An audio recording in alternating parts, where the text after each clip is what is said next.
What is going on, people? We're going to be taking a look today at the RX-77 Guncannon from Mobile Suit Gundam, the classic from 1979, the Revive edition specifically. And more importantly, we're going to be talking about whether you should pick this up or not.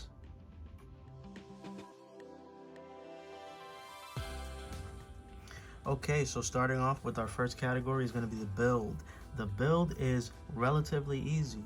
I feel like any novice can pick this up and have a good time with it and have it done within possibly about 2 hours or an hour. So especially veteran Gunpla builders will have a ball with this one as well, because it's very simple in its build and it's very nice to build. The build is satisfying and it's pretty comprehensive. In regards to the scoring of the build, I would have to give it an easy rating for build, because like I said, anyone can pick this up and build it and understand what they're doing without making any mistakes. And you know, mistakes are fine, because mistakes are always good. They make us get better, you know.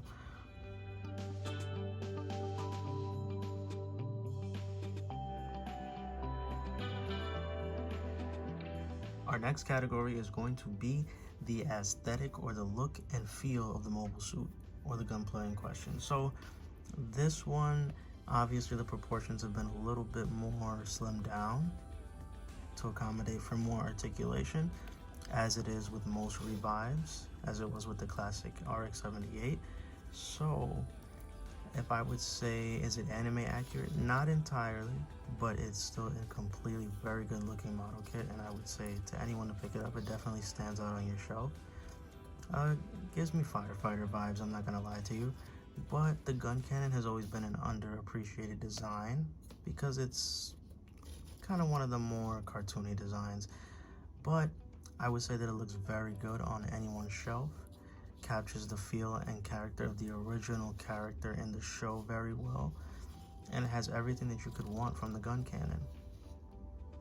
So I would have to give this a 5 out of 5 stars for aesthetic. Actually, 4 out of 5.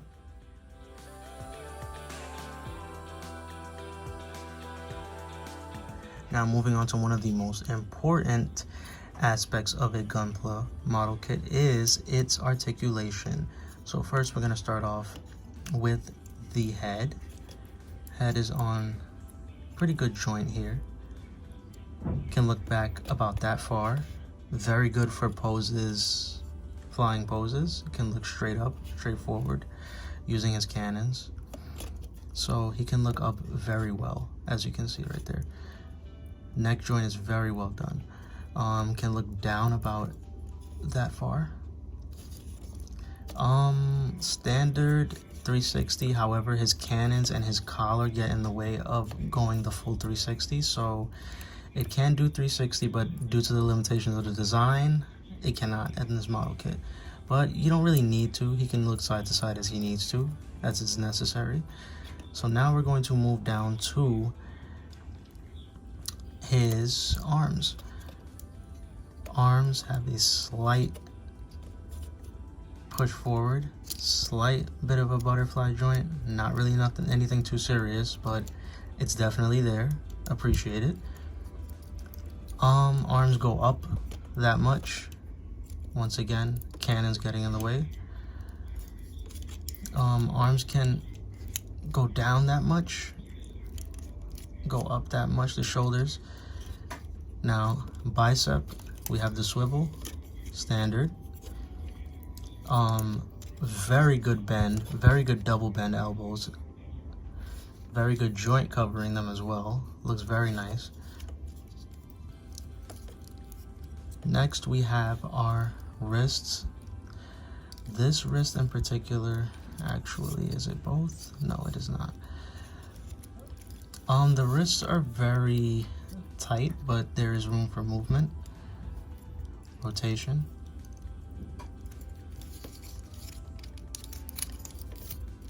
Next, we have our waist. Very good range of movement, freedom of movement, nothing obstructing. Can crunch about that far. That's it. No backwards crunch, however. Skirt armor. It's one piece, goes up together. Side skirts, okay, they don't go out that far.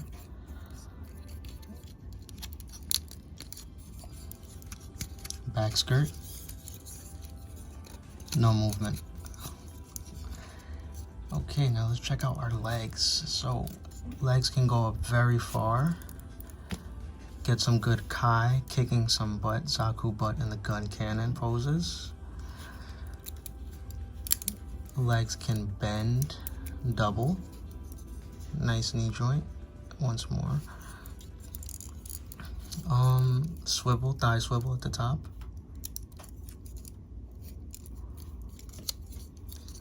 And at the bottom, we have some ankle rockers here. And they go back about that far. So not really that much. Go forward that much, pretty good. Once again, serves a good purpose for getting him into some shooting his cannons poses. And speaking of the cannons, we are going to get into them right now. So they're on these hinged joints here. They go down about that far. They go up that far and pull them down. And that's about it for articulation. So pretty good for articulation. I would give it a 4 out of 5 stars.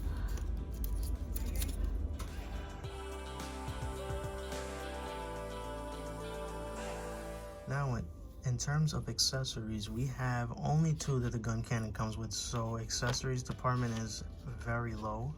So, however, we do have a very good looking beam rifle. I've always loved the beam rifle from the Guncannon. Looks like a prototype RX-78 beam rifle, which makes sense. However, it does have a lot of nice detail. We do have the targeting reticle that's sculpted in its own piece. However, the other scope at the bottom does not have a sticker for it, but everything else looks as it should on this piece right here, this beam rifle. The only other accessory we get is an open hand, splayed out hand, so it could be used for, you know, holding the rifle, or it could be used for pulling his cannons down and firing them. So overall, I'm very glad that they included this piece, but I feel like we could have at least got 2 or 1 more hand. But, you know, can't really complain for the price point, which is about, I would say, less than $15 for this kit, which is pretty good for its articulation. So if I were you, I would definitely go pick this kit up. Overall, I'd give it 4 out of 5. Really good high grade, really good representation of the Guncannon, and comes with everything that you would want, except possibly you might want for more hands, but you know, it's a high grade, you know. So I would definitely say go and pick this up.